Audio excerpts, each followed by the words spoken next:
The year 2025 began with a chill, not just in the air, but in the relationship between the United States and its closest neighbors.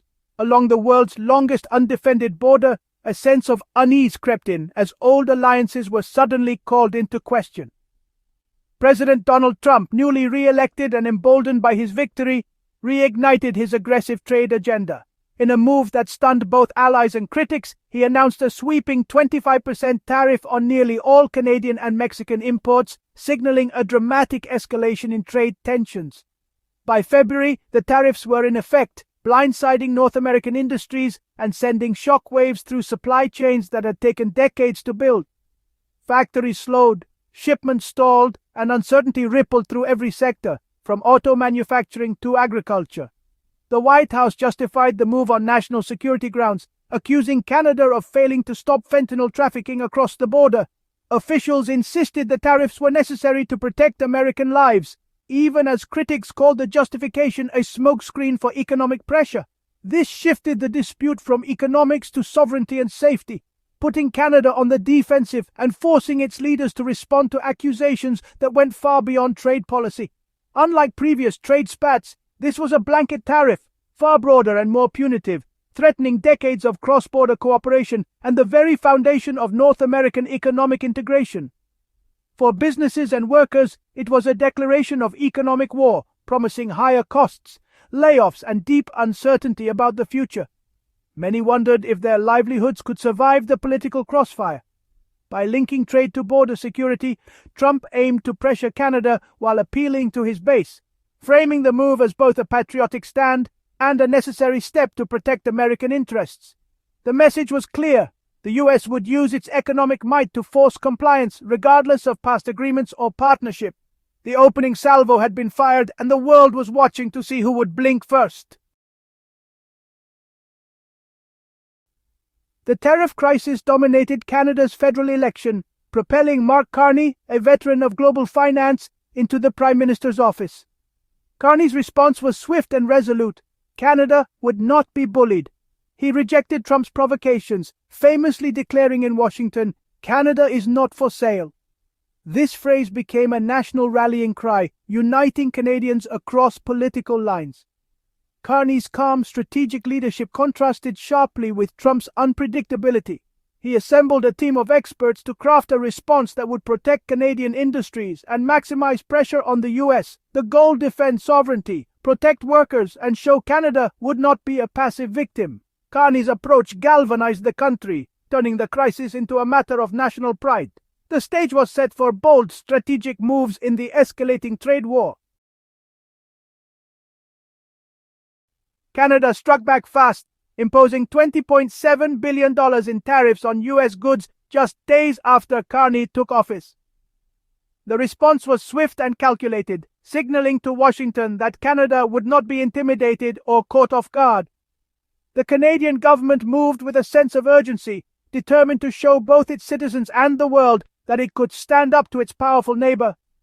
The targets were chosen to hit politically sensitive states and industries, ensuring Americans felt the pain. By focusing on goods from regions crucial to U.S. elections, Canada aimed to maximize political pressure on the Trump administration. The tariffs were not random. They were designed to create headlines and force American lawmakers to take notice. When the U.S. slapped a 25% tariff on imported vehicles, Canada responded in kind, disrupting the auto industry on both sides.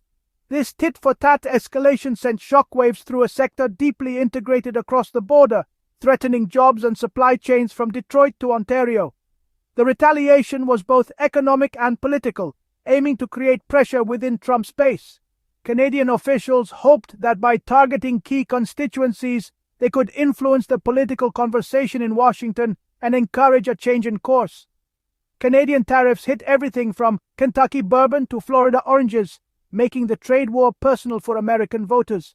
Everyday shoppers suddenly saw higher prices on familiar products, and small businesses felt the squeeze, turning a distant policy dispute into a kitchen table issue.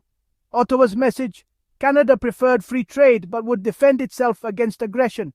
The government emphasized its commitment to fair negotiations but made it clear that it would not hesitate to protect Canadian interests if pushed. At home, Canadians saw a government taking strong action, Abroad, Canada appeared as a reasonable actor forced to respond.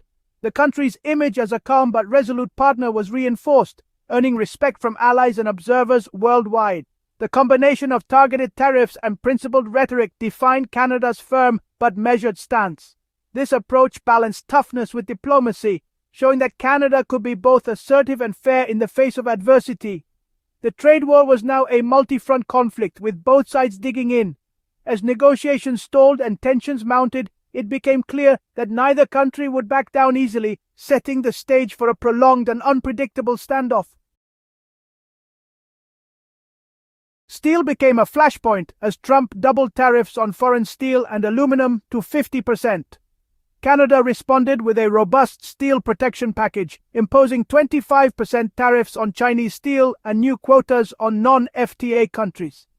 Prime Minister Carney declared Canada would no longer be a passive player in global steel. The government launched a $1 billion innovation fund to modernize Canadian steel, cut emissions, and boost competitiveness. Procurement reforms prioritize Canadian steel for public projects, ensuring a stable domestic market. This multi-pronged strategy was both defensive and forward-looking, aiming to build a resilient industry. Canada's response went beyond tit-for-tat tariffs, signaling a new era of assertive industrial policy. The message: Canada would protect its workers and industry from global turmoil. The trade war unfolded as a relentless series of escalations, with each side determined not to back down. Tensions simmered beneath every handshake and press conference as both countries braced for the next move. Trump's 25% tariffs took effect in February, sending shockwaves through international markets and signaling a new era of economic confrontation. Carney's government retaliated in March, with billions in counter-tariffs, determined to defend Canadian industries and workers from the mounting pressure. The U.S. then targeted steel, aluminum, and autos, prompting Canada to match every move with equal force. The tit-for-tat measures quickly became a pattern, with each side refusing to blink. Brief hopes for diplomacy fizzled when Canada announced a digital services tax on U.S. tech giants, a move that infuriated Washington and led to suspended talks. The atmosphere grew even more charged as negotiators struggled to find common ground. Negotiations resumed only after Canada withdrew the tax, highlighting the fragility of the relationship and the difficulty of reaching lasting agreements. By July, Canada unveiled its steel protection package, aiming to shield its industries from further harm and reassure anxious workers. The U.S. responded by raising tariffs on Canadian goods to 35%, escalating the conflict and making everyday products more expensive for consumers. Each move deepened uncertainty for businesses and consumers on both sides of the border, as companies struggled to plan for the future and families felt the pinch at the checkout. The conflict spread across industries, from agriculture to technology, manufacturing to retail, with no end in sight and no clear path to resolution.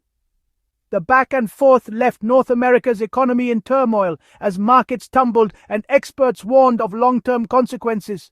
The trade war had become a high-stakes, unpredictable standoff, one that would shape the economic landscape for years to come. The economic pain was mutual and severe.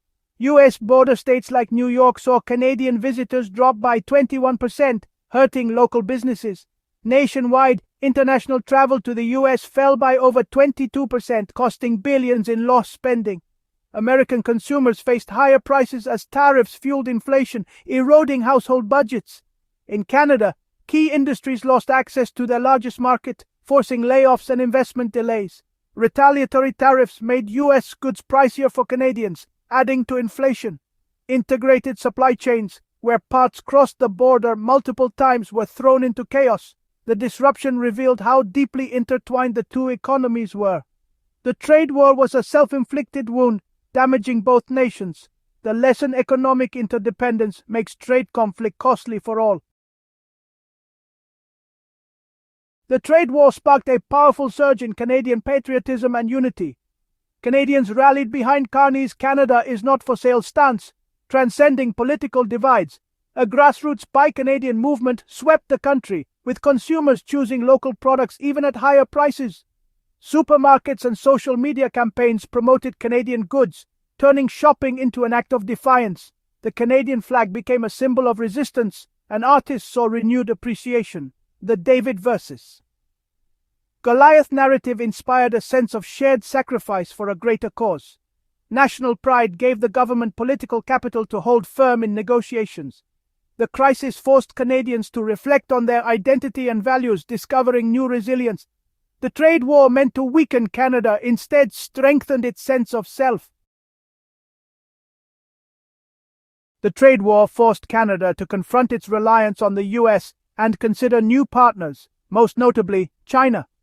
Ottawa debated thawing relations with Beijing to diversify markets despite recent tensions and heavy tariffs on Chinese goods. Proponents argued that national interest required pragmatic engagement with the world's second-largest economy. Critics warned against trading one dependency for another, citing human rights and security concerns. Some urged Canada to focus on democratic allies in Europe and the Indo-Pacific instead. The debate exposed deep divisions over Canada's future in a shifting world order. The trade war was a wake-up call. The status quo was no longer sustainable. Even discussing a pivot to China showed how profoundly the U.S. conflict had shaken Canada's foreign policy assumptions. Despite the harsh rhetoric and economic pain, the U.S. and Canada remain deeply connected. The trade war revealed the immense cost of disrupting a century-old partnership built on integrated supply chains and cross-border communities. The pain underscored mutual dependence. Auto parts, lumber, and more flow seamlessly across the border. While politicians clashed, businesses and workers had a vested interest in restoring stability. Canada's firm response was about demanding respect, not ending the partnership. The goal reset the relationship on equal, mutually beneficial terms. As the dust settles, both nations have reason to return to diplomacy and cooperation. Geography, culture, and economics ensure the U.S. and Canada will always be more than just trading partners. They are neighbors, allies, and family.